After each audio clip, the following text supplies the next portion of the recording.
वैधानिक चेतावनी। यदि आप कड़वा सच नहीं सुन सकते या नहीं बर्दाश्त कर सकते तो यह वीडियो आपके लिए नहीं है। वीडियो में इस्तेमाल की गई भाषा अभद्र भी हो सकती है, इसलिए यदि आपको इस भाषा शैली से भी परेशानी है तो हमको घंटा फर्क नहीं पड़ेगा।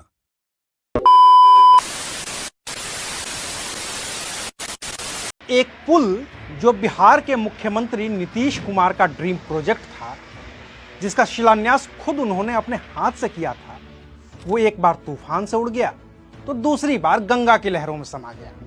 और मुख्यमंत्री कह रहे हैं कि अब तक तो पुल को बन जाना चाहिए था। भागलपुर में जो हुआ है, अभी कुछ समय पहले एक बार और हुआ था, तो उसी समय हमने कहा ऐसा क्यों हुआ है, और जबकि हम इसको बनाने के लिए हमने बहुत पहले तय किया था। हमने 12 में ही देखा, अब 14 से काम शुरू हुआ। अब जिसको भी दिया गया है एजेंसी, अब इतना देर क्यों हो रहा है। और एक गिर गया था तो उस समय भी हमने कहा था, 1 साल पहले की बात है।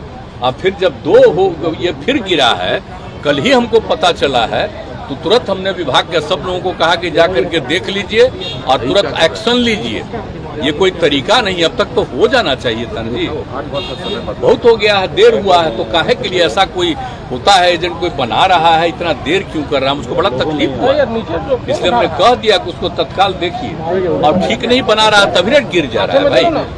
इसका मतलब उसको तो और मजबूती से बनना चाहिए था, बन करके और तैयार हो जाता, लोगों को कितनी खुशी थी। मुख्यमंत्री नीतीश कुमार की इस पूरी बात में से सिर्फ जांच की बात निकाल दीजिए कि जांच के आदेश दिए हैं, तो ये बयान किसी विपक्ष के नेता का लगता है।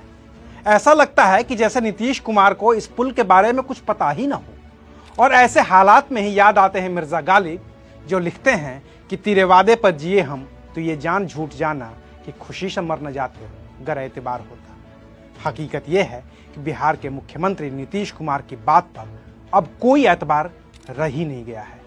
नमस्कार, मैं हूं अविनाश और आप देख रहे हैं अनकट। जरा एक बार फिर से इस कागजी पुल को गंगा में समाते देखिए और फिर से सुनिए नीतीश कुमार को। अब ठीक नहीं बना रहा तभी रेट गिर जा रहा है भाई। इसका मतलब उसको तो और मजबूती से बनना चाहिए था, बन करके और तैयार हो जाता, लोगों को कितनी खुशी थी। हम कितना पहले जा करके एक एक चीज को देख करके कराए हुए। मुख्यमंत्री कह रहे हैं कि ठीक नहीं बन रहा है तभी तो बार बार गिर रहा है, हमने जांच के आदेश दिए हैं। लेकिन सवाल तो वही है कि नीतीश कुमार मुख्यमंत्री हैं या विपक्ष के नेता, वो सरकार के मुखिया हैं या फिर किसी विपक्षी दल के विधायक, कि उनके द्वारा बनवाया जा रहा पुल बार बार गिरता जा रहा है। वो सिर्फ कह भर दे रहे हैं कि ठीक नहीं बन रहा है तभी तो गिर रहा है। अरे अगर ठीक नहीं बन रहा है तो ठीक बनवाने की जिम्मेदारी किसकी है मुख्यमंत्री जी? इस पुल को बनाने में 17 करोड़ रुपए से ज्यादा लगे हैं। किसी नेता ने अपनी जेब से नहीं दिए हैं ये पैसे, टैक्स पेयर का पैसा है। बिहार के हर गरीब ने रोटी, नमक, चीनी खरीदते वक्त जो टैक्स दिया है, उस टैक्स से यह पुल बन रहा है। हर बच्चे का खिलौना खरीदते वक्त जो टैक्स दिया गया है, उसके पैसे से यह पुल बन रहा है। लेकिन ठीक नहीं बन रहा है तो सिर्फ कह भर देने से ठीक होगा क्या कि ठीक नहीं बन रहा है? और क्या मुख्यमंत्री के पास इतना भी वक्त नहीं है कि वो देख सकें कि जिस पुल का शिलान्यास उन्होंने 9 साल पहले किया था, उस 3 किलोमीटर लंबे पुल को बनने में आखिर कितने दशक गुजरेंगे? शायद मुख्यमंत्री नीतीश कुमार इस बात को भूल गए होंगे कि उन्होंने 23 फरवरी 2014 को इस पुल का शिलान्यास किया था। हालांकि 2014 का लोकसभा चुनाव हारे तो नीतीश कुमार ने मुख्यमंत्री पद से इस्तीफा दिया और जीतन राम मांझी सीएम बन गए, तो पुल का काम रुक गया। फिर मांझी को हटा नीतीश सीएम बने तो पुल का काम फिर शुरू हो गया। यानी कि नीतीश कुमार की इस पुल पर तब तो नजर थी, तो 2015 में पुल बनना शुरू हो गया। मार्च 2019 में पुल की डेडलाइन रखी गई कि तब तक तो हर हाल में तैयार हो जाएगा। लेकिन वो तारीख बीते भी 4 साल से ज्यादा हो गए।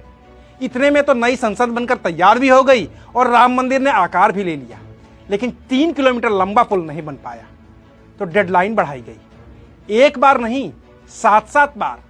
मार्च 2019 से बढ़कर मार्च 2020, फिर मार्च 2020 से बढ़कर मार्च 2022 क्योंकि कोरोना आ गया था, फिर दिसंबर 2022, फिर मार्च 2023, फिर जून 2023 और अब डेडलाइन थी दिसंबर 2023।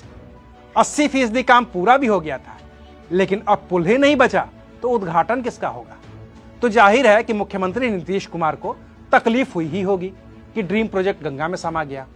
और वो कह भी रहे हैं कि तकलीफ हुई है। लेकिन जो नहीं हुआ हमको बड़ी तकलीफ हुई और अब डिपार्टमेंट अब इस बात को देख लेगा। हमारे उप मुख्यमंत्री को भी ये चीज की मालूम जानकारी है कि सब लोग उसको जल्दी से जल्दी जो नहीं करेगा तो अपनी तरफ से जितना भी जल्दी हो सकता है उस काम को कराने का हम लोगों की इच्छा। मुख्यमंत्री जी, आपको हुई इस तकलीफ के लिए बिहार की जनता को खेद है, लेकिन क्या आपको इस बात का इल्म है कि उन लोगों को कितनी तकलीफ हुई होगी जिन्होंने इस पुल को बनता देख उम्मीदें भी पाली होंगी?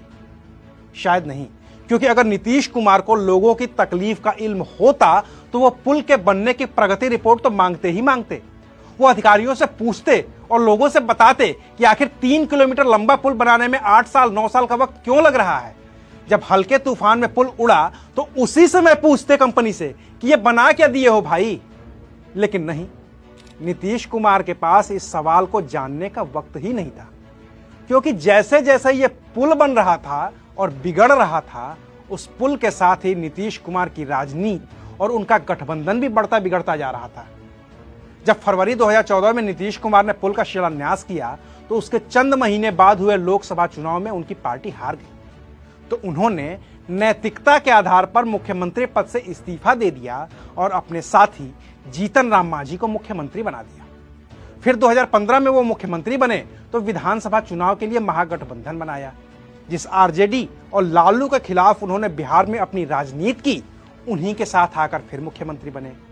इस दौरान पुल भी बन ही रहा होगा, इसकी उम्मीद तो जताई जा सकती है। फिर उनकी अंतरात्मा जागी तो बीजेपी के साथ चले गए। मार्च 2019 डेडलाइन थी, लेकिन मुख्यमंत्री लोकसभा चुनाव में व्यस्त रहे होंगे तो ध्यान नहीं दे पाए। फिर डेडलाइन बढ़ी 2020 की तो विधानसभा चुनाव आ गए तो मुख्यमंत्री उसमें व्यस्त होंगे, ऐसा अनुमान लगाया जा सकता है। बाकी कोरोना तो था ही। इस बीच वो फिर से मुख्यमंत्री बन गए, लेकिन उन्हें महागठबंधन में भी जाने की जुगत लगानी थी तो उसमें व्यस्तता बढ़ गई। और अभी तो मुख्यमंत्री 2024 के लोकसभा चुनाव के लिए विपक्ष को एकजुट करने में व्यस्त हैं। तो उन्हें किसी तरह पता चल गया है कि बिहार के भागलपुर में जिस पुल का शिलान्यास उन्होंने 9 साल पहले किया था वो अब गंगा में समा गया है, तो उन्हें तकलीफ हुई है। बड़ा तकलीफ हुआ, इसलिए हमने कह दिया कि उसको तत्काल देखिए। लेकिन इससे ज्यादा तकलीफ तो विपक्ष के एकजुट न होने की है। तो नीतीश कुमार अभी उस काम में व्यस्त हैं। विपक्ष एकजुट हो जाएगा तो मुख्यमंत्री बिहार में पुल भी बना ही लेंगे। अभी तो जैसे पिछली बार तूफान में उड़ने पर पुल की जांच हुई थी, वैसी एक और जांच अब भी हो जाएगी। फिर पुल बनना शुरू हो जाएगा। पहले 1717 करोड़ लगे थे, अब 7000 करोड़ लग जाएंगे। इसमें कौन सी बड़ी बात है? जनता है, टैक्स देगी ही देगी। ऐसे पुल बनते रहेंगे, गिरते रहेंगे, एक बार नहीं कई बार, बार बार। शुक्रिया, आप देख रहे थे अनकट।